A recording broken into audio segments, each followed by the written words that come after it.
Hello, everyone. My name is Aniwa Owusu-Obeng. Pharmacogenomics is the discipline or study of how an individual's genetics influence their response to medication. This has been long observed by many medical professionals and researchers from several decades.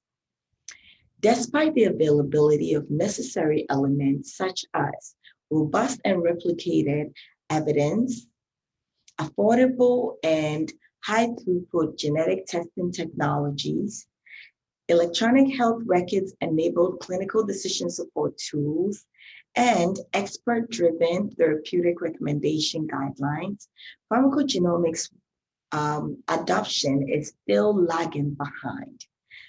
Also, many clinicians agree that genetics do impact medication response, and also they appreciate or are more willing to use this information. However, many have also expressed a lack of appreciable knowledge of pharmacogenomics utility and the interpretation of its text.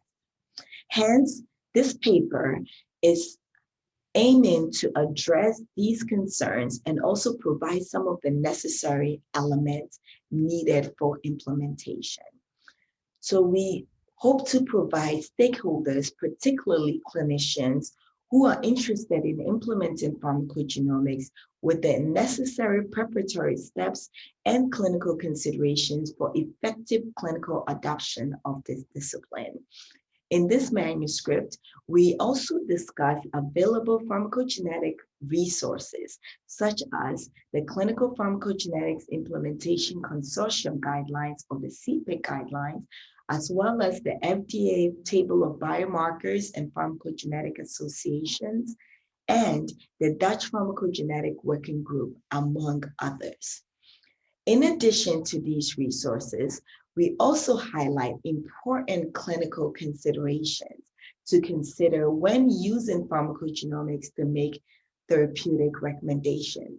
Some of those clinical recommendations or some of those clinical considerations include the concept of phenoconversion, which is important when a patient is taking more than one medication, and that concomitant medications could be inhibitors or inducers of the medication or of the enzymes in question.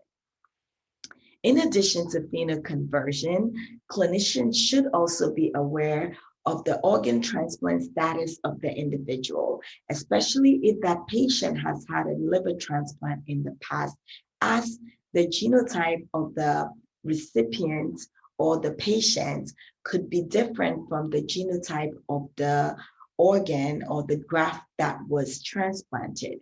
And today, there's still a lot of information that needs to be known or found about this to make better clinical judgments concerning organ transplant. And we discuss all of this in this manuscript.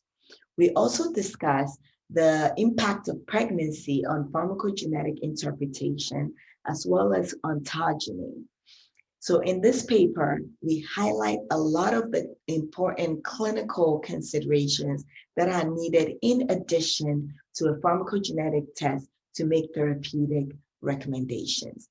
So to highlight some of the concepts highlighted in this paper, let's look at the first table in table 1. So in table 1, we talk about the key preparatory steps, which include how to select the medications of interest, how to select the genes to test, and also which laboratory to use. We also discuss how to select the patients or your target patient. This is the group of patients who benefit the most from the test that you will be performing. And lastly, we discuss how to set up a multidisciplinary team that will provide oversight over your implementation protocols. I hope this has been helpful and that you would like to go back to the manuscript and review for yourself. You can always contact us for further questions, and thank you for watching.